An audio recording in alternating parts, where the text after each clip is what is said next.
Okay, welcome everyone. I'm Alex Helfand, Salty Dog Education Coordinator, and welcome to another one of our um, webinars. Uh, Before I begin, just a couple of quick announcements. On the 20th of April, I think it's a week from today, we do have another webinar given by Bob Osborne, the president of Salty Dogs, and we're going to be talking about this year's Antigua, Caribbean Rally. Got a lot of good stuff to report. It's been a wonderful season, and so I'll remind you again at the end. And so this evening I've got Zach Smith, who has from Fiorentino Para Anchors, and they are one of our sponsors. And Zach has spoken before about parachute anchors, storm drogues, ways of slowing your boat down, controlling it better. And I think it's a topic that is really important, because I think we need to know what tools we have out there when you want to if you think you need to put the brakes on, which sometimes you do need to. So I will mute that person. So with that, I'm going to turn it over to Zach. Just a reminder, please put all your questions into the chat box. We will get to them at the end. I'm coming to you from Tortola via Starlink. In the event I disappear for a minute, I'll be back. It just means that we moved and the dish didn't quite keep up with the change, or it means that the terms of service finally caught up with me, and they said you can't do what you're doing where you are. And we'll have another talk about Starlink at another time. While we don't have any individual experts, I think we have enough people using it. We can tell you about our experiences and then I don't know if we have a crystal ball to predict what will happen. But with that, let me turn it over to Zach, and he's going to talk about sea anchors and drogues. Zach? Yeah, great, thanks. Hi, everybody, welcome. I've been actually working with the Fiorentino now since approximately 1995. Relate to this. 20 to 30 years just goes by so quickly. So I'm really happy to hear so many people joining the Salty Dog and actually living life and going sailing now. To that attempt, I kind of want to give some kudos to Gerard Fiorentino. I mean, he was a commercial fisherman. He sailed on the seas for decades, and he was my mentor. So it's kind of nice to have someone get you started on skills of deploying parachute anchors, drogues, or sailing in general. So I just want to give him a recognition for doing that. Initially, when I started working, it was all with long distance sailors and trawlers and commercial fishing. I really before I move on, I should, if you have any questions during the conversation, stick to the topic. Like if I'm talking about recovering equipment, go ahead and ask questions for that. At some point, I'm going to cover bridles and roads and all the various things. So just stick to the topic, and then Alex can always jump in and say, hey, here's one question for you, Zach, in case I move along a little too fast. So initially, I started off working with all the sailors and the commercial fishermen, not realizing we'd be involved in so many different projects. For example, with NASA and SpaceX, we just shipped 45 pieces of equipment to them for SpaceX as well. I didn't realize that they're using the same splashdown recovery for SpaceX and NASA. And they use very small parachute anchors for this particular project. And we had to come up with something that had a zero stretch in the road, because a lot of times we hear about, oh, we need stretchy nylon when we're deploying drogues and parachutes to help absorb some of the shock load. Well, it turned out to be the opposite for the space capsule, because they don't have sail balance or motors or anything like that to remove slack rope. So they wanted a zero stretch setup in a much smaller system than even we thought we would need for that particular setup.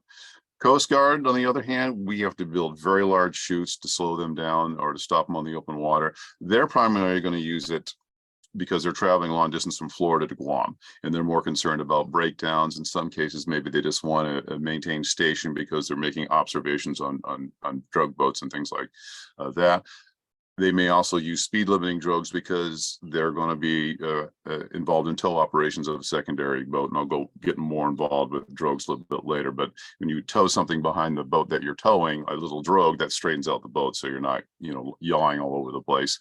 I've also worked with the U.S. Navy, where we're working with unmanned ships. So now you're dealing with electronics when you're deploying equipment. And all these projects really have a lot in common in that we have to somehow figure out how to remove slack rope. With the unmanned ship, I don't have anybody there that can make rope adjustments or add chain or do different things like that. So I have to come up with systems that will not have a lot of slack in the system. This is just another ocean cleanup area where we're building giant chutes, and again, it's unmanned. There's nobody out there to make adjustments in the system to avoid slack rope, which you're going to hear me talking a lot about slack rope and maintaining constant road tension, because I think slack rope is one of the bigger problems with any drag device deployment. If you get too much slack in the system, basically your boat's lying a hole, and then of course we all know what happens if we're lying a hole. We end up sideways very quickly, and then you have waves pounding the boat, which will knock it down. In this case, we were working with submarines. And anytime, like I was mentioning, you're towing a second vessel, in this case, they're recovering a submarine, which is a second vessel, drogues will help stabilize it so it tracks straight and not yawing all over the place, because it can create damage and things like that. So we like to have drogues if we're towing a second vessel. So again, the slack rope is the thing I'm trying to avoid. Long periods of sag in the rope, you'll know really quickly, because it does not take wind very long to push your boat sideways. And then, of course, like I said, you'll have that knockdown, your boat falls off to the side very, very quickly. In this picture, we're towing a drogue. This is when we're getting ready for the Baja Rally. So I had a fresh crew on the boat, and I wanted everybody to be familiar with the drag device. It's always good to do some kind of practice, simply because you want to be familiar where you're actually going to attach equipment, where you're actually going to deploy it. We had 20 foot of road deployed on this particular bridle leading out to the storm drogue, and you can see slack on one side of the back of the boat. So all the loading is basically going to one side, and it starts to tug that side of the boat, and you'll have to compensate by steering in the opposite direction to keep the boat going straight. Shock loading breaks road. This is a customer who sent us a picture of this road. He lost his parachute system after, I think, 2 hours. This is 5/8 inch diameter road. He deployed the parachute system from a monohull sailboat, but he didn't set up the bridle because he wasn't feeling well. That's a really common thing I hear from a lot of people, is seasickness is what prevented them from setting up bridles, because all this requires energy, whether you're using storm drogues or parachute. Anything you deploy in the water does require energy. I had another couple that are friends of mine that submitted another photo that said, hey, we used 1 inch diameter road, and same thing, they didn't set up the bridle that they had on board, so they went head to wind. What happens a lot of times is, if you don't have a bridle set up, the boat starts swinging back and forth. That generates the shock loads. Well, the difference between 5/8 and 1 inch road was about 7 hours before that road broke. So shock loading is a major issue that I want to deal with today. Parachute sea anchors are normally deployed from the front of the boat. They're very large. We want to dramatically slow the boat down, and more importantly, pull the bow into the weather. This is all about stabilizing the boat so we can prevent an unnecessary rescue. Most rescues usually occur because everybody's losing confidence. They're getting knocked around, things like that on the boats. It's not necessarily that the boat is sinking, it's a confidence issue. So if we can stabilize the boat by keeping the bow into the weather and dramatically slowing it down, that's a good thing. It's considered a passive tactic because you're going to go down below and you're waiting out the storm. And the main reason I think that, from everybody I've already talked to, I've talked to thousands of people over 25 plus years, and it seems like exhaustion is the number one, and seasickness. Those are the two things that tend to be the main reason why people are deploying equipment. You're heading into the wind and waves. You're not making progress. It's only a husband-wife team, for example, and they say, you know what, we've had enough. Only on very rare occasion is it a situation where the masts are breaking, things are completely out of control, and this is a life or death situation that I'm going to go ahead and deploy the parachute sea anchor from the bow. It's the wind pushing the boat backwards that's making everything open and inflate underwater. Normally, your drift rate is going to be about a half a nautical mile to a nautical mile of drift. The only thing that might factor that in is like the Gulf Stream, for example. You have strong currents, you might drift a little bit faster if you have a current blowing. Speed limiting drogues are also a single canopy device like the parachute sea anchor, but we're deploying it off the back of the boat. Its purpose is just to slow you down because you're running downwind. So the wind and waves are behind us. We're traveling so darn fast. The stern starts to pop out of the water. So we start to lose steering that way because the boat will start to kind of have that zigzag motion as it's falling down the wave. And so we just want to slow down a little bit so we're not bearing our bow and broaching. Broaching is when the boat ends up sideways. And of course, the second or third wave train will hit you and knock you down. It's not the end of the world, but it's very uncomfortable and can cause panic. So the drogue itself, since it's so small, we just want to slow you down. It's going to slow your speed down by about a third of whatever you're traveling. It's not going to stop you, but at least you're going to get a better bite on the water and a little bit more control versus, racing down the waves itself. Can also be used for emergency steering, which I'll get into toward the end of the seminar. So speed limiting drogues can also be used for emergency steering in case you lose your rudder, or more typically a cable breaks, something along that line. There's another passive tactic called a series drogue. There's a lot of cones sewn to it. It's a passive tactic because you're going to go down below just like you do with the parachute sea anchor, and you're going to wait out the storm. That's the purpose. You're going to wait for it to pass and then collect the device later on. It's only considered a drogue because anything deployed from the stern of your boat is going to be a drogue. You can tow warps, you can tow car tires, anything that you tow behind the boat's considered a drogue for the purpose of typically slowing down the boat. The series drogue will slow you down at about 50 to 70%. So it dramatically slows you down, not as much as the parachute sea anchor, but it will slow you down significantly. So which is better? Everybody always asks me, okay, what device do you think is best? Which one would you choose? Well, for me, it's personal preference. Always go with what your initial gut feelings. I was actually just talking to Alex before we started the seminar, and he's saying, well, I kind of more leaning towards I want to keep the boat moving. I really don't necessarily want to stop. Well, that right there would be his answer on what drag device he wants to choose. So that would be a speed limiting drogue, where I'm just want to slow down a little bit and get out of Dodge, get away from the storm that's approaching. I know in the Southern Ocean sometimes you can have waves coming from. I've had this experience in Mexico when I got caught in a hurricane, edge of a hurricane. Waves coming from two different directions, you're still going to get beat up. So I might want to just get out of there versus just waiting out the storm in that situation, because I'm going to get beat up by the waves no matter what I do. So that might be one consideration. Boat design factors into it. For example, if I want to use a series drogue, may not be the best choice for a Beneteau, which has the sugar scoop. It's like a beautiful ramp. That's the word I'm trying to find. Ramp for the water to go flood the cockpit. So that may not be the best choice, but for a canoe stern, it doesn't matter what drag device I choose to use. So those are all things to consider. Boat design will factor into it, but normally it's personal preference. And if anybody says differently, they're either trying to sell you something or they really strongly believe in one tag. I can get everything to work. I can get everybody's product, regardless of the manufacturer, to function better. It's just if it's built really cheaply and it breaks, I can't help you there. So we're gonna move on to anchor rode. Anchor rode is going to be it's the weakest link in all drag device deployment, regardless of what the drag device is. This is a test bed where we're breaking various types of rope. The rope manufacturer locally here in Southern California has been really helpful in explaining what type of fibers, how they behave. When we break nylon, Dacron, Dyneema, and Spectra, everybody talks about those brand name ropes because they're super strong. They all have that melty feeling. And anytime I've deployed this equipment, because especially with the Navy, we've had we also use Dyneema and Spectra for the parachute anchors. We get a lot of shock loading on that equipment because it's Dyneema and Spectra. It floats. That's one of the issues with Dyneema rope. It's easy to haul around because it's light in weight, but it all breaks regardless if we have shock loading, meaning that long period of slack rope, the boat lies a hole, rope re-engages because the drag device, energy from the drag device being inflated eventually puts loading on equipment. So it all breaks the same. Now, break strengths will vary. I like nylon and Dacron ropes because they actually absorb water.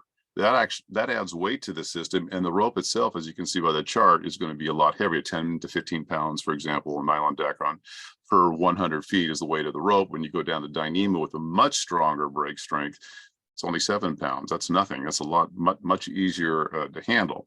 But the heavier ropes, the ropes absorbing water, create drag themselves, so it slows the boat down. The negative of them absorbing water is they lose 40% of their rope strength. The Dyneema is not absorbing this water, so it's not losing the rope strength like the Dacron and nylon. So those are things all to consider when putting all this equipment together. The negative of the Dyneema and the Spectra type ropes is it bunches up when you deploy the equipment. So you have to add weight to this type of road to sink it and remove that bunching up effect. Because in real life, when you're sailing, even on the parachute anchor, or if you're moving, especially if you're moving with a speed limiting or series stroke, some wave is going to stop you at some point. So that will cause that bunching up effect. So weight placement with the drag device will actually eliminate that issue. With Dyneema and Spectra, normally I have to add about 20 pounds. I have to double up on the amount of weight I add to Dyneema versus nylon or DAC. Remember, it's absorbing water. It's getting heavy. Now, if you the road we normally carry is 10 feet for every foot of boat. So that can be a lot of rope for certain types of boats. Depending on the diameter of the rope, it can be heavy. So you can always part the road. And this was a Coast Guard order. So we had two 300-foot roads that could be shackled together. I normally use shackles just because swivels tend to lock up on you anyway, and they won't spin. So I tend to use shackles when attaching the two roads. But that's one way of lightening the amount of road that you use. We had another customer, that's why I'm showing you the photo of a 3/4 inch road being attached to a 5/8 inch road.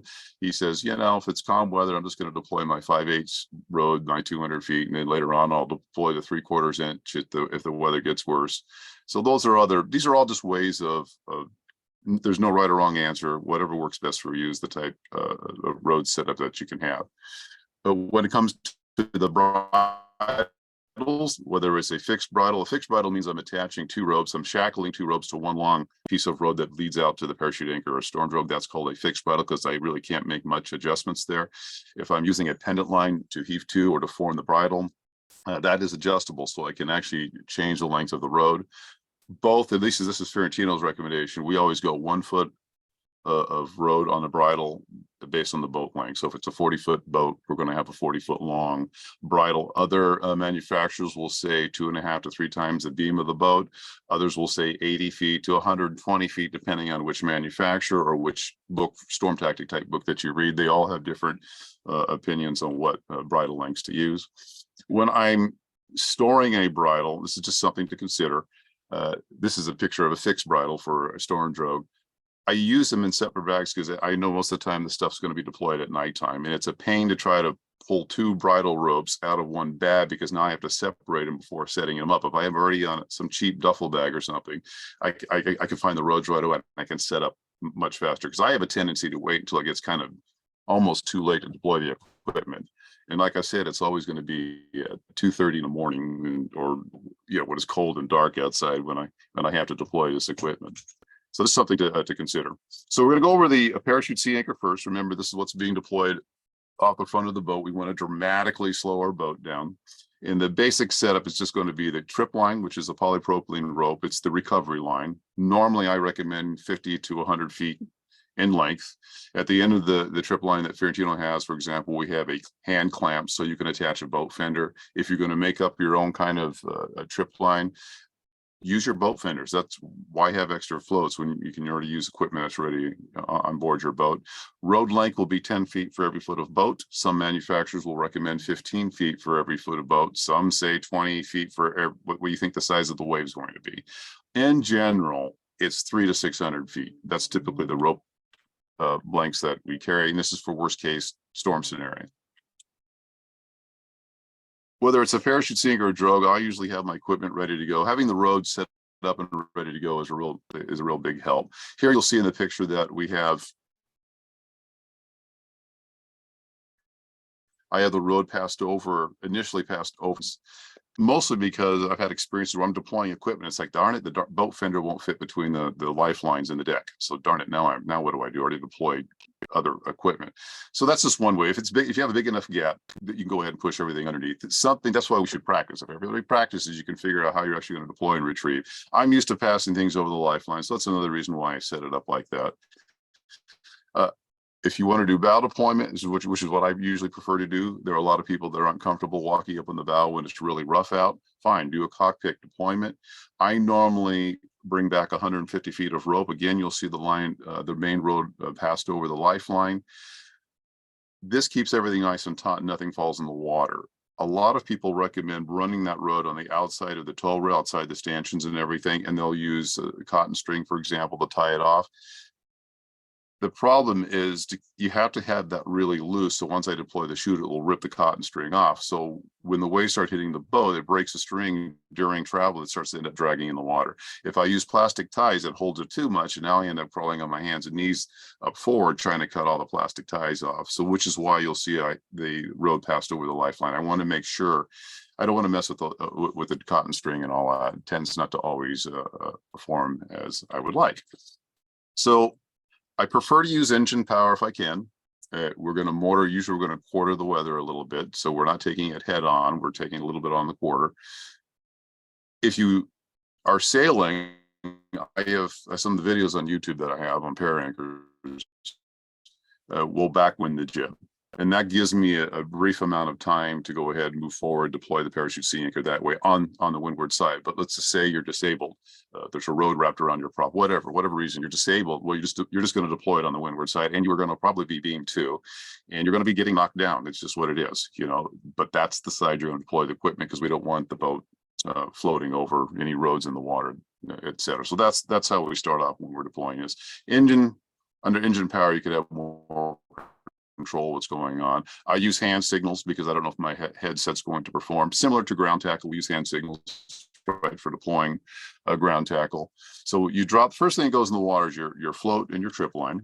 That's going to fall into the water first. If for some reason the poly rope is sitting right next to the boat and it's not moving, well, you're going to have to get your boat moving faster by kicking the engine in slow speed reverse, whatever. As the boat moves away from the trip line, then we can go ahead and drop the parachute into the water. Now, there's going to be stainless hardware, whether it's going to be a Fiorentino model, which doesn't use deployment bags, or a company that has a deployment bag. You're going to disengage the plastic buckle holding the hardware to the bag, but you're going to still maintain control of the hardware. My sailing partner, you can see, has his hand over that hardware. He's controlling that hardware. So when he deploys it, he keeps it from falling accidentally on the boat. But it can happen. You can accidentally drop the parachute, or you get knocked off balance. That's fine. Always remember to hold on to that hardware. If the parachute gets blown all over the place, that's not a problem. You're just going to pick up the parachute. Now you're going to deploy that over the side of the boat, still holding onto the hardware, because the canopy is not going to inflate till the hardware is dropped in the water. If it looks like nothing's tangled, now you drop the hardware in the water, and it will start to sink relatively quickly. And as that parachute sinking, you're making sure the roads aren't wrapped around any stanchions. This is a cockpit deployment, so my partner has to get that over the lifelines and stanchions real quickly to avoid it getting hung up. And the parachute anchors, it's very common for them to have air pockets. It's not a big deal. That hardware is fairly heavy on the parachute anchor. It sinks it pretty quickly. I've never had anything tangled during deployments. I've had a trip line wrap around the shroud lines once, but it didn't stop the canopy from inflating, which is a good thing. Most manufacturers around the world use deployment bags with their parachute, which means the parachute is permanently attached to this bag. And a lot of the brands, this is not an American brand, it's an overseas brand, it acts almost like a float. It floats a bit longer than I like, which is why we don't use deployment bags. Because you get air pockets, the chute will partially eject, you can get some tangles. If you want to avoid it, if you have a parachute like this on board, that's fine. Just add some weight, about 10 pounds of chain usually will sink everything really quickly, and then you don't have to worry about partial deployments from the bag itself. So as I mentioned earlier, we're trying to avoid slack road. And there are a couple of things that we can do when we're deploying this equipment. I like to do rope adjustment because I don't like recovering the chain. It's easy to deploy and everything, but when it comes time for recovery, it's just a little extra work. So I like to do rope adjustment. So if it's calm weather, I'll pay out a boat length, maybe 2 boat lengths. In gale force conditions, on average, I deploy 150. Storm force, I tend to deploy 250 to 300 feet. And then if I'm on a 40-foot boat with 400 feet of rope, if I know I'm going to hit the mother load of storms, I'm just going to pass out everything. And that tends to keep constant tension on the system, so the parachute stays inflated more. We have less issues. But remember, you look at what other manufacturers have to say, and other freelance writers who publish stuff. Everybody has a little different idea on how much road they feel that needs to be deployed. Now, if you don't want to walk on or climb on the deck to deploy equipment, I'm comfortable in rough weather. Some people may be not. So then add about 6 feet of 3/8 inch chain. well, it's either 6 feet or 8 feet. That's about 10 pounds of weight. That will sink. So if there's any long period of slack in the rope, the chain sinks to keep the canopy inflated, so you have less lag time. I mean, you're always going to have oscillation on the rope. You're always going to have, a little bit of slack, a little bit of loading. I'm just trying to make it look like there's more continuous loading. That seems to make everything perform better. So something to consider there. Now, we can do everything correctly on a monohull sailboat, and we'll get to the multi-hull soon. I can do everything correctly. I added the chain and all that, but now the boat will swing back and forth. The full keel boat's not as much as my Beneteau, which is a fin keel. It's all over. This is my picture of it. It swings all over the place. So I can either heave to with a bridle snatch block, or I can go ahead, use a head to wind station and fly a riding sail off the back, basically to straighten out the boat itself. Pendant lines are basically just a short rod with a snatch block at the end of something I can open up and be connected to the road that leads out to the parachute. 1 foot for every foot of boat. So a 40-foot boat would have a 40-foot pendant line. It's mostly because I need the length to be able to walk back towards the cockpit and wrap that around the primary winch. The trick to make to heave to easily with the block is to wait for your stern to swing to windward towards the parachute. So once the boat starts swinging, now I start cranking in on that primary winch. And then as soon as everything feels really comfortable, you now know you're set. It's only one position that your boat will say, I'm happy, and you'll notice it right away. But what will happen likely is we all get kind of like, same with the nut and a screw, we kind of want to do that little extra torque, a little extra turn. So you'll probably crank in a little bit more than you need to. And what will happen is the boat starts to fall out of position. You'll get knocked around just a little bit, loosen up the rope a little bit. And as soon as the boat says, hey, I'm happy, you're there. So that's usually how that's set up. It's pretty simple. By the time this is set up, you're not using that 40-foot of rope anymore. You're probably using around 20 feet. It's very close. The bridle sets very close to the shroud cables that lead up to the mast on the side of the boat. So it won't be this short. The parachute's obviously much further away, but gives you kind of an idea of what it's going to look like. Now, when we were doing this photo shoot, a long years ago, just to show that you can use, say you're on a different boat and you're thinking, oh my God, these guys have a parachute. They don't know what they're doing. They have no bridles or anything. We need to set up a bridle. You can do makeshift stuff. You can make up stuff. And in this case, we're just using a shackle and rod. And that's a preventer line that you're seeing to keep the shackle from sliding around too much. But look at the position of where I'm attaching this on my Beneteau. It was a really calm day and I couldn't get the boat to heave to for the life of me because I figured, well, there's no wind, that's why. But we moved it forward midship basically, and it actually worked. And I've noticed over the years that motor sailors and trawlers actually like that, whether in stronger conditions and gale force conditions. That's what I practice with on the trawlers and motor sailors. They like the anchoring point right there at midship. So that's something to think about if you're trying to, because the other setup I just showed you a minute ago, usually you bring it towards the cockpit. For most monohull sailboats for heaving too, the setup's more anchored more towards the stern. That's where the loading's going. In this case, it's midship. So something to think about if it's not working out for you when you're actually deploying this kind of equipment. There are more than one area you can connect this to. Now, some boats or some people prefer to go head to wind, which is great. You got a really strong fairlead, go ahead and run it out, the front of your boat. I usually run the rods through a chock. I don't like running things through anchor rollers. There's a lot of times I've bent a few anchor rollers. It's also a big chafing point, which is another reason why I always add a lot of chafe gear. In this picture, I left the ground tackle in there just to show you that that's a chafe point. If your ground tackle is there, hopefully in long distances, you're storing your anchor. You're not necessarily going to have it up front like this, but chafing is something to consider. Now, this is about riding sail deployment. This is just something that I had the SOE operators put together. You can buy a cheap used sail to fly off the back of the boat. The trick is on the top part of the triangle is I'm using a halyard to pull it above the dodger, because the dodger blocks wind. So I need that to be above that. And the other two ends I can connect to the push bits or the quarter cleats, different connecting points. That seems to stabilize the boat, basically helping me sail backwards so I can keep a head to wind station. In a pinch, if I don't have this set up, or I even know I was going to use a pendant line for a bridle, all heck is broken loose. I can always kick the engine in slow speed reverse, and that will straighten me out for a head to wind position. All things to consider.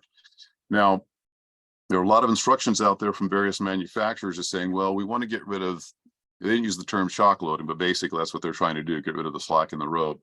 And we're going to deploy like 150 feet of chain from the boat end, and that will, prevent chafe and also avoid shock loading. Well, that is a lot of chain. And deploy, and that will likely mess up your anchor roller. It's a pain to recover.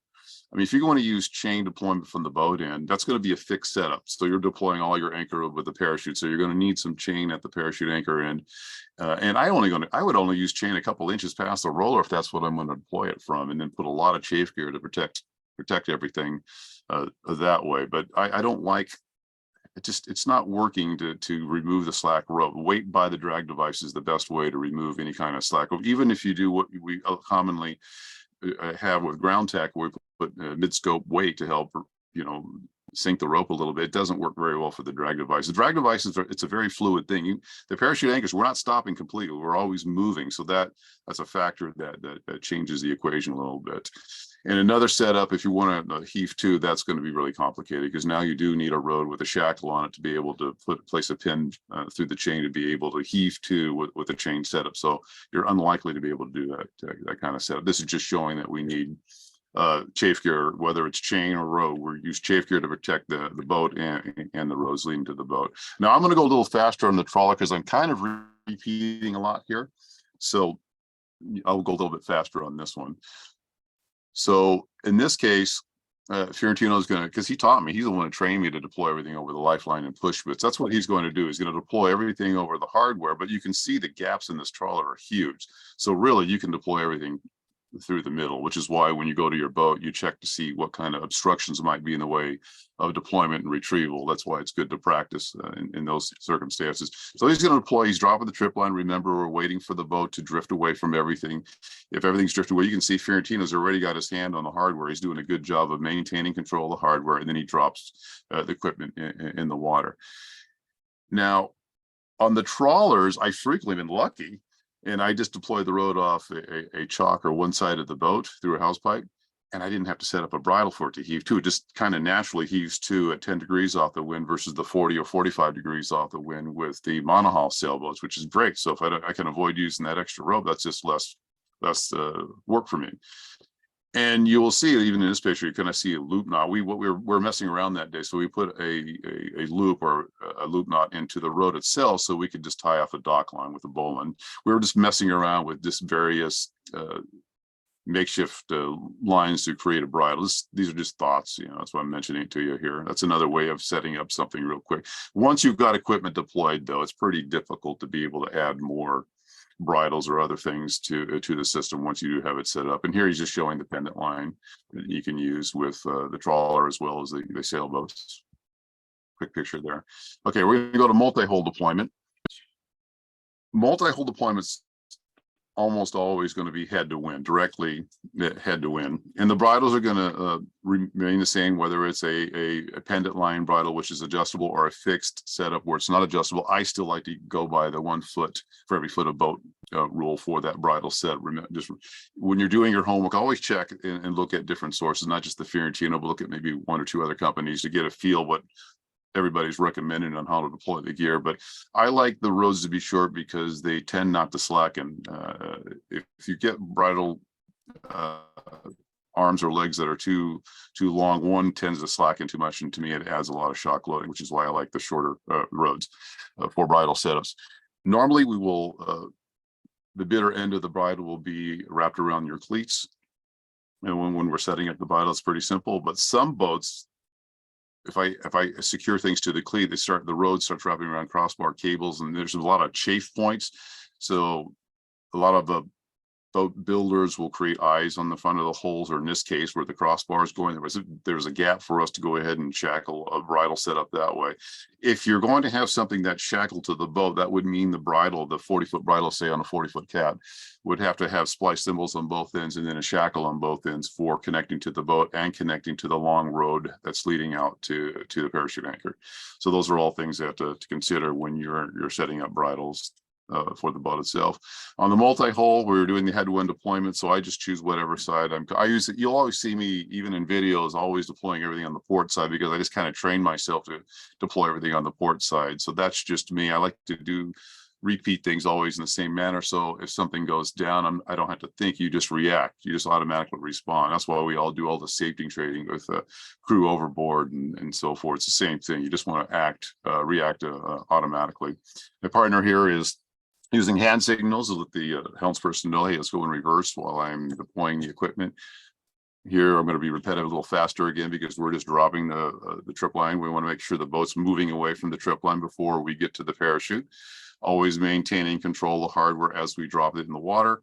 And here I'm just, this is outside the Golden Gate Bridge. I'm just making sure the bridle isn't, catching on the crossbar cables. I've never had anything wrap around the cables. I've had chafing issues, but I've never had anything entangle around the cables itself.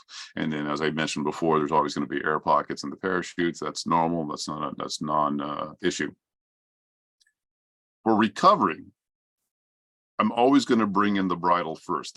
That's going to make things easier. So we usually motor up a little bit. The float at the end of the trip line over here in the picture, you'll see the big float. That's the barker for the helmsperson and the person who's recovering the equipment. The person in charge is not the helmsperson when you're recovering drag device. It's actually the person that can see the equipment the best, because they're the one that are going to have to signal the helmsperson which direction to go, when to slow down. Sometimes if you're motoring too fast, for example, you want them to slow down a little bit because you want to be able to collect the rode and place it on the deck before they motor too far ahead of you. So the pendant line or fixed bridles are all going to be disengaged and brought on board. Here you might find interesting, when this person was recovering, you'll notice her fingers are caught in between the shackles.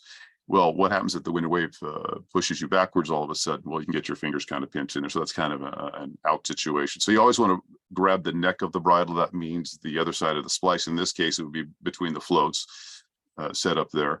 After we explained to the sailor about watching your fingers, that's why she went to the boat hook. So she chose that to recover the pendant line bridle on that multi-hull.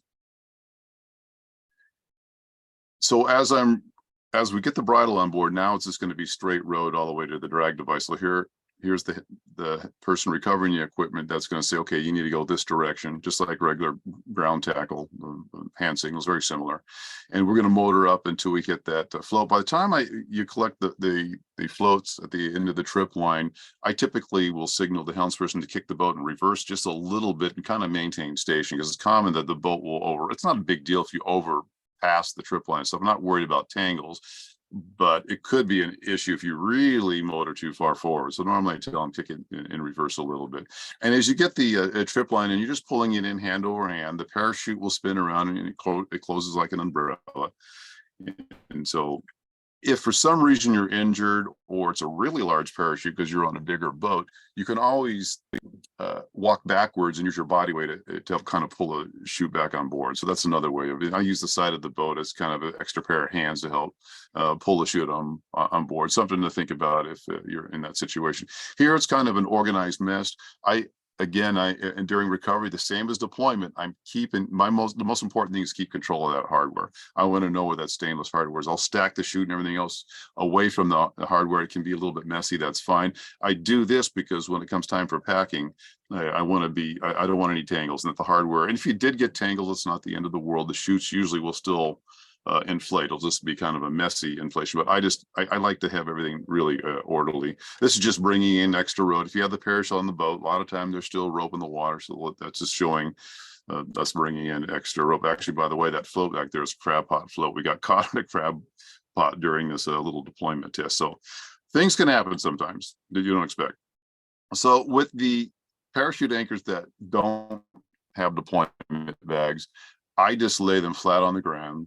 The white shroud lines, that's the rope that's sewn to the canopy leading out to the hardware itself.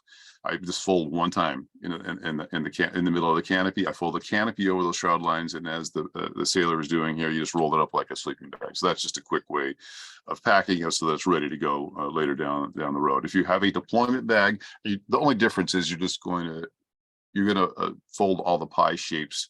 It's going to look like one big triangle by the time you're done unfolding that canopy, and you're going to do a zigzag kind of shape as you're going inside the bag. You're flaking it back and forth, and then you'll have the shroud lines that you do the same thing on the top of that on that bag. This particular brand we just stuffed because there was no instructions on how to pack it, so stuffing seemed to work best for this particular brand. So it's going to vary between companies.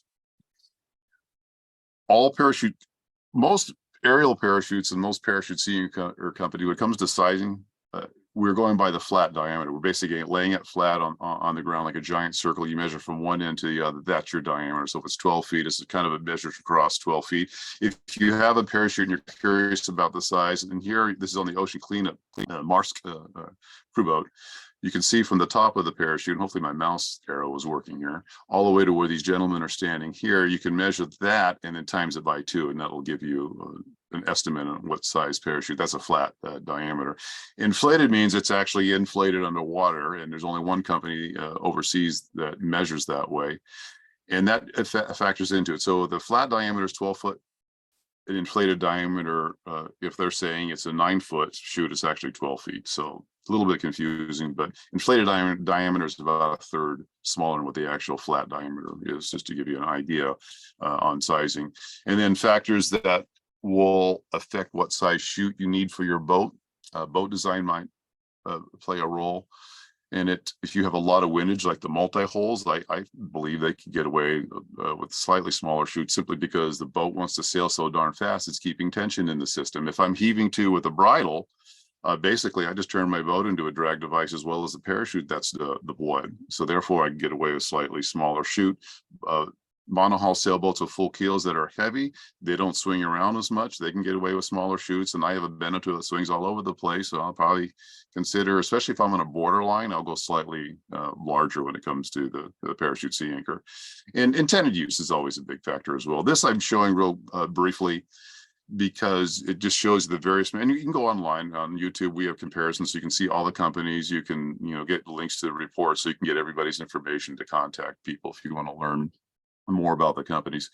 But we're all over the board when it comes to sizing. With the trawler at the bottom, this is a 40-foot trawler. Ferrantino's saying, hey, 16-foot likely is what you need for your boat, and everybody else is going like 30 and 60-foot diameter chutes. We build 60-foot diameter chutes. Those things weigh over 300 pounds. It seems a little excessive for that kind of thing. So always ask questions. Don't be afraid to ask questions when it comes to communicating with various companies. So that's it for the parachute sea anchors, and we can review this with questions afterward, because I know sometimes I move a little quick. We're going to go drogues. Remember, anything that you deploy behind the boat to slow your boat down. Typically it's speed limiting drogues or car tires or warps, things like that.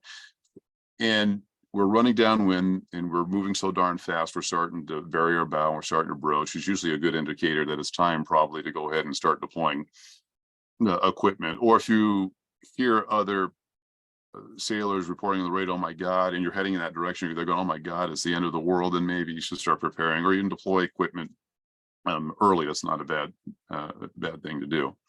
So speed limiting drogues, they come in all kinds of different shapes. The only thing that matters to me on a speed limiting drogue is that it tracks straight. So for example, if I deploy a parachute anchor behind my boat from the stern, it's going to yaw. It goes back and forth, and that's going to create problems for me, because it'll cause my boat to start going back and forth as well, and it creates a lot of chafe. So I want my speed limiting drogue, whether it's a makeshift warp with two, basically the makeshift warp would be both bitter ends are attached. One bitter end attached to the starboard cleat, the other is on the port cleat, and I have a whole bunch of weight added in the middle of all of that, maybe some floats as well. That creates drag. That would be a makeshift warp. I want it to track straight. So I don't want it going all over the place. So speed limiting drogues typically have slots so that they do track straight when slowing you down. Here is a common set that a lot of sailing tools also mention that you need to do. So there's the drogue, and the situation can be a web drogue or it can be a solid fabric. I always think there should be weight attached to the drogue because it helps sink it more for me to remove slack out of the system versus popping it out of the water, but it does make a difference in reducing the popping out of the water. Then you would have I always carry the same amount of load for a drogue as I do with a parachute anchor, so 10 feet for every foot of boat, but because you can interchangeably use the road for both devices. But on average, I usually just carry 300 feet. For the bridle that's attached to the back of the boat, it's always 1 foot for every foot of boat. I frequently carry 50 feet because I might want to use the extra length for emergency steering, which we'll talk about here shortly. I like to run the bridle directly to the primary winches. I think the boat pivots fine. It turns well, but everybody else, frequently, a lot of people recommend going to the snatch block. The reason of bringing the snatch block in is because it's bringing the loading up more forward. The closer you are to the companionway doorways, the easier the boat will spin, but or turn. So to me, I like to get rid of those snatch blocks if I can. Just the less stuff you have to do, the easier it is to set up in a storm condition. Now, the only time I might consider using a snatch block would be back closer to the stern cleat, because I have two primary winches and I need that for active sailing. That might be my situation. So therefore I go, well, I can't anchor my bridle there. So I'm going to set up a snatch block just near the cleat, stern cleat. That way the loading is on the block, and then when I tie the bitter end around the cleat, I might be able to make some kind of adjustments that way if I need to. But normally you set the direction of sail for speed limiting purposes. You set the direction of sail and you're going to go that way for a long way. So everything might just be midship like you see here, and that won't be an issue. And here's kind of a live shot of running to the primary winches. Like I said, that's what I prefer to do. I think I don't like to use the snatch blocks if I can prevent it, just to make it a little bit more simple. Now, if I only have a cleat set up at the stern of my boat, I might want to use a block. Blocks can create a little bit of damage if it's not a rubber or block. Sometimes I use a preventer line, where basically if it's I prefer the chock. So luckily my boat has a chock, so I can put a preventer line over that row, which means a spare line that keeps that road from popping out. And rougher sea sailing, here's the chock setup. You can see here the road's running through there. Preventer line would go over the top of that chock to keep the road from popping out if your boat's getting bounced around a lot. I mention a lot of this stuff because you just don't know what's going to happen when you're out there frequently. That's just demonstrating what I was talking about, anchoring at the cleats. But anytime you anchor the loading at near the transom, the boat typically, I've only been on one boat this, and I still turn real easily, but most of the boats, it's a real stiff turn, makes it a little bit more complicated. Road length, like I said, 10 feet for every foot of boat. Most instructions from overseas, it's 1 to 3 wavelengths. That's it for the instruction. So just carry 300 feet of rope, regardless of what the manufacturer may or may not recommend. It's just that way, you know, you're covered for most circumstances. Not all the companies recommend weight, but when I add weight to various drag device manufacturers' product, everybody's product performs better when we have weight. A lot has to do with likely sinking the drogue a little bit, because then you get the full maximum drag from the chute itself, and it removes all the slack rope. And some drogues do have a tendency to skip on the water if you don't add a lot of extra weight. You know, the only negative is recovery later on. You got to pull the chain up and away from the boat, which can be a little bit of a workout. Fiorentino's original design was like that. We had a pull the chain up and away, which is why I changed it to have the weight behind it. The series drogue has the weight behind it. That makes it a little bit easier later on for recovery. I normally use 10 pounds for the speed limiting drogues, similar to the parachute sea anchor for weight placement. I would go to around 20 if I think I'm going to be in a significant storm. If I'm hearing, if I see the weather reports or say, man, you're in trouble, I'm going to add that extra weight just in case, because extra weight, all it does is create drag. Which is a good thing. The series drogue, the salespeople, people selling the product keep saying 10 pounds. I stick with the original designer of the equipment, who said 35 to 50 pounds, depending on how large your series drogue is. And that really pulls out the slack. They've had a lot of breakage on their bridles. It's because they're using too little weight on those drogues. And a big thing that the series drogue is also doing is you're going to Dyneema. You definitely have to stick to the heavier weight so you don't end up with shock loading. And that just gives you a quick look at what happens sometimes when you deploy equipment that doesn't have any weight on it. Because the boat's moving very fast when we're deploying this equipment. It's actually a little more challenging to deploy the drogues and the parachutes, simply because we're moving so quickly. And you're going to probably do what I do, wait till it's too late.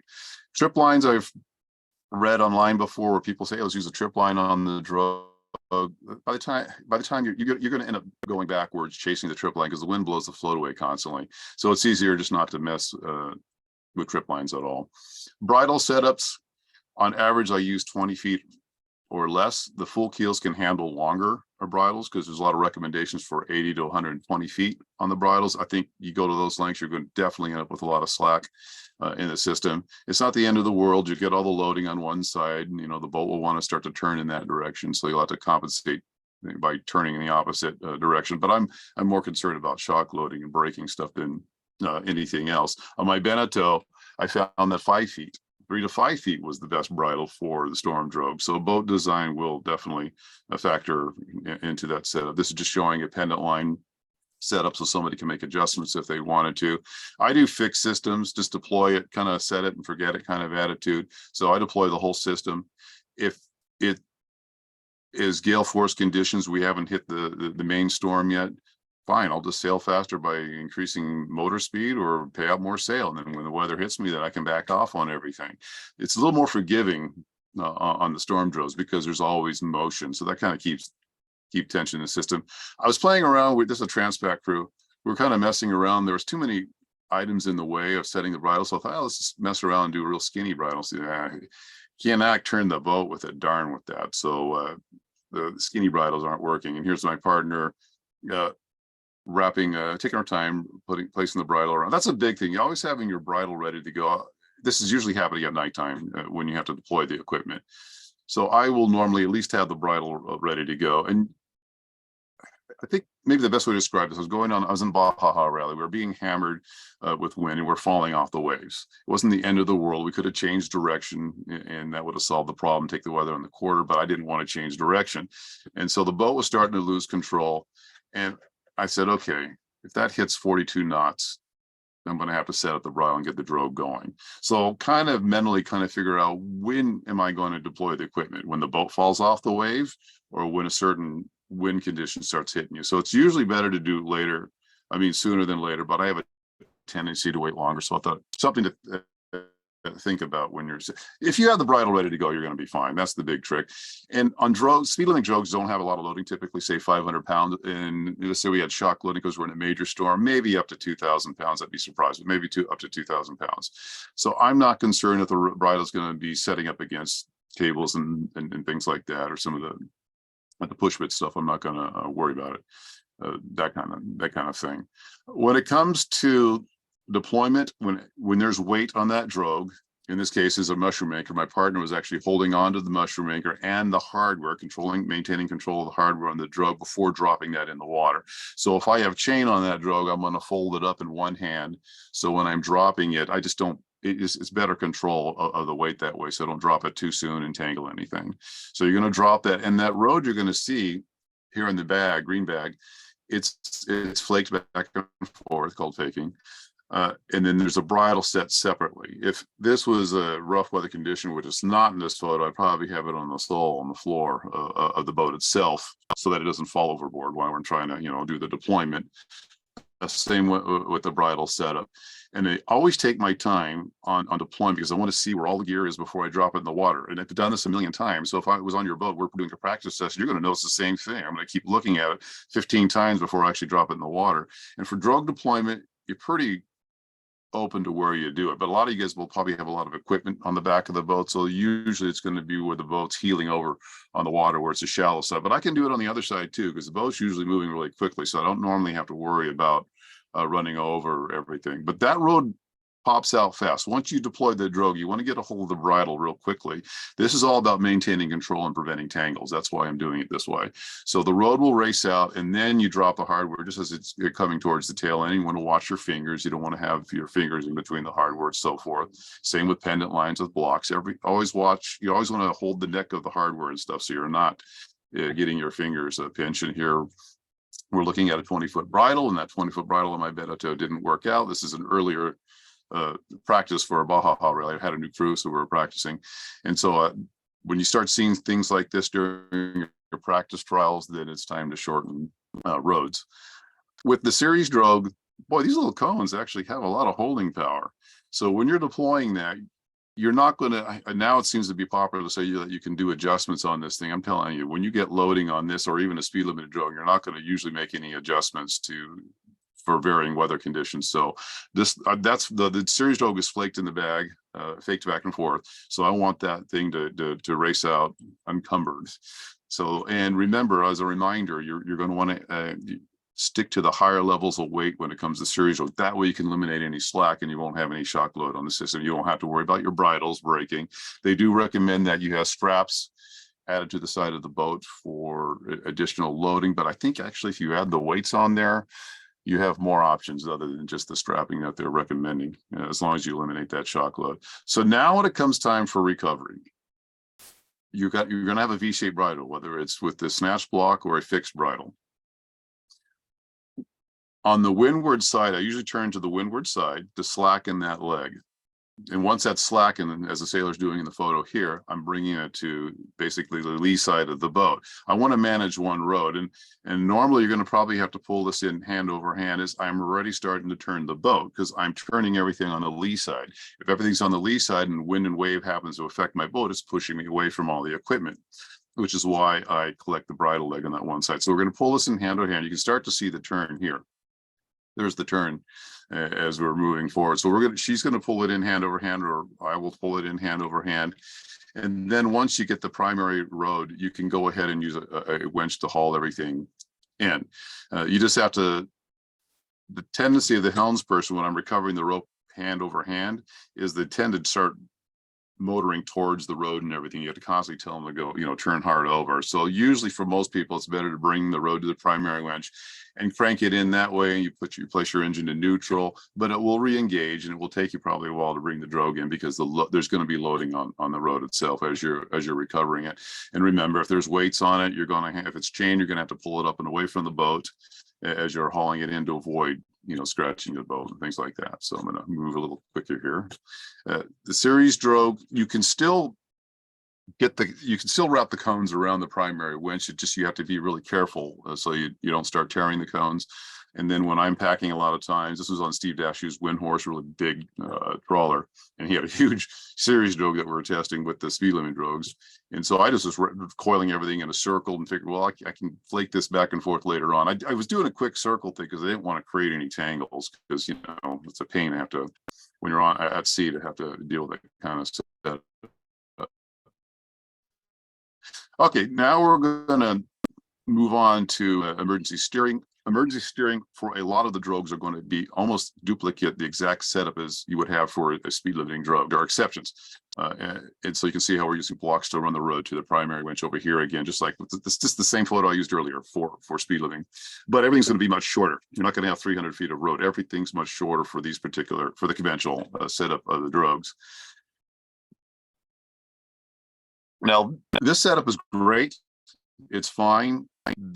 The only thing that you might notice is look where the road is on the bridle. That's underneath the hull of the boat here. So huge possibility of wrapping that around the prop. I know because I've done this before, and it's a pain to try to undo that when you're out on the water. What would have been really helpful in this was to run the road off the stern and have some kind of stopper line or a snatch block to keep that from sliding under the hull. So that's just something that's just kind of one way of showing that it's something you have to consider when you're practicing.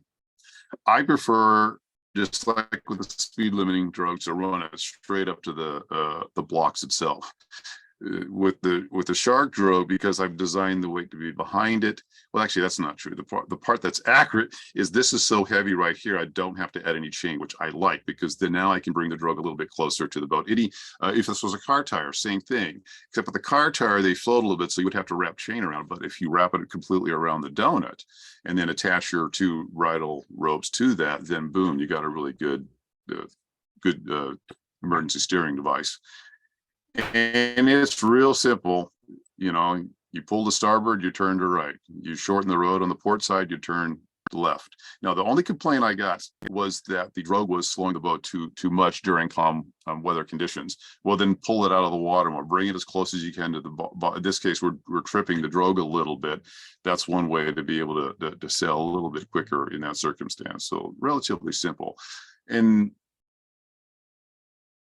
during emergency steering, I will try to, if it's just a cleat setup here, especially the emergency steering, I will avoid any stopper lines or blocks if I can. But if you're in a rough weather situation, that line's flying everywhere, you're going to have to add stopper lines. Same with speed limiting drogues, but this is not a speed limiting situation. So because I think the roads are so short, they might bounce around a little bit more on you. And that's just showing you the road resting up against the cleat. So if I can, that's what I prefer.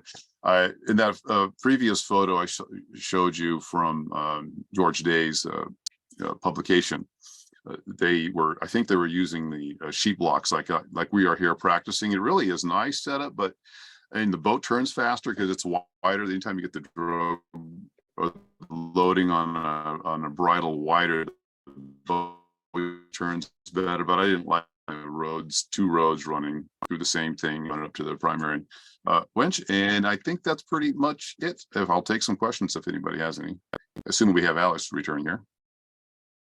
All right, Alex. I'm back. Well, thank you very much.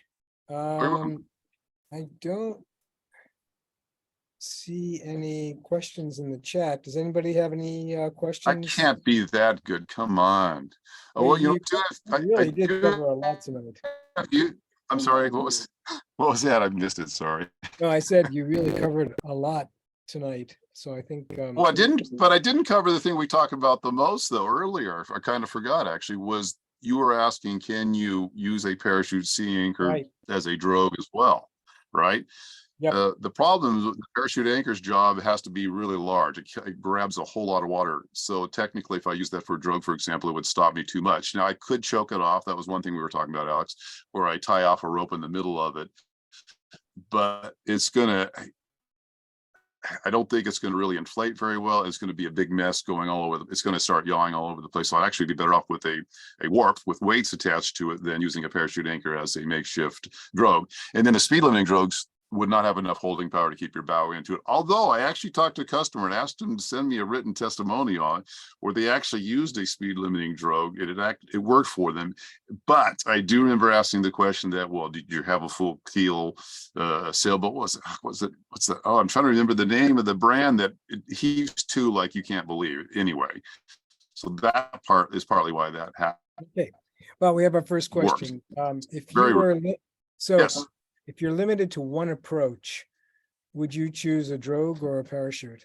Oh, they found a way to try to trick me to answer that question. Oh my God, because I would say personal preference, right? I've never had that question asked that way before. Boy, that's a tough one. You know, I'll give you a straight answer. I won't be a political correct answer. I'll give you a real answer. I think a big part first would definitely be where am I traveling?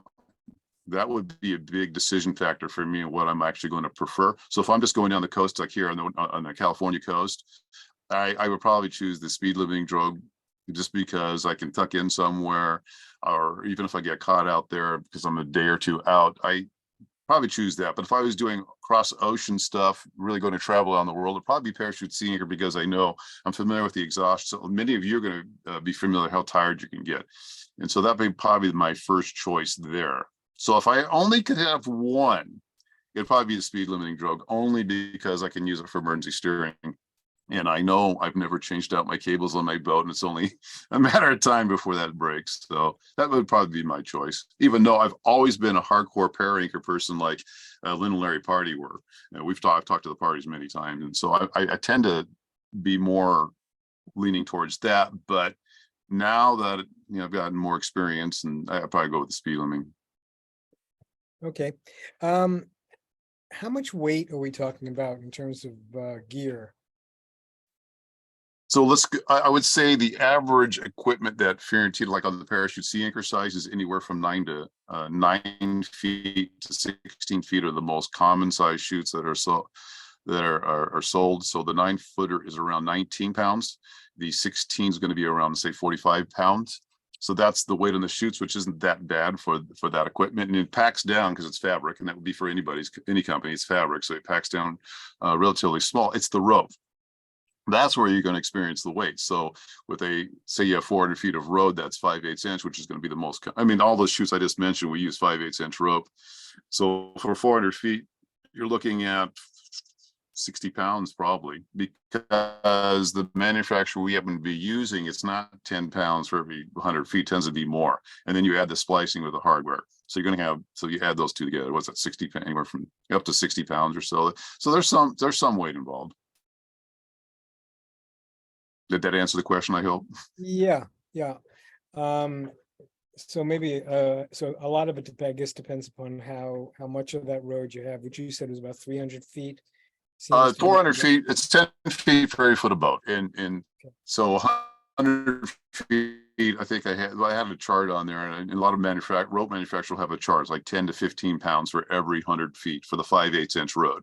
Dyneema would be way less on the weight. But remember, if you're going to use Dyneema, which is fine, you have to add more weight to the drag device. Whereupon, if I'm using nylon or Dacron, I don't necessarily have to add weight to the drag device because it itself adds a little bit of beef to the system. Right. Okay, so the nylon is, so it's like three strand. Braided is usually what everybody uses, only because it's, for me, I only use it because it's easier for packing, but you can use the 3-strand, no problem. The 3-strand has more stretch. I keep that in mind. So if I'm using a 3-strand, I would probably definitely add a little bit of weight to the parachute anchor. If it's the parachute anchor, if it's drogue, I'm always adding weights to drogues. If it's what I forgot to mention on the series drogue is on their weight, I would fold it. If I'm going to use chain, even with a shark drogue, if you're going to use chain, fold it up so it's balled up into it's easier to handle, and it also creates more surface area for drag versus a long length of chain. Okay, we have another question. Can you attach a para anchor at the base of a bobstay on a boat with a bowsprit? You usually have to heave to with that. That's what that's exactly kind of a similar setup what Lynn and Larry Party had. So they would heave to keep the road away from, I think they actually placed an extra snatch block up forward to help keep the road from bouncing onto the bobstay or the whiskers. Okay.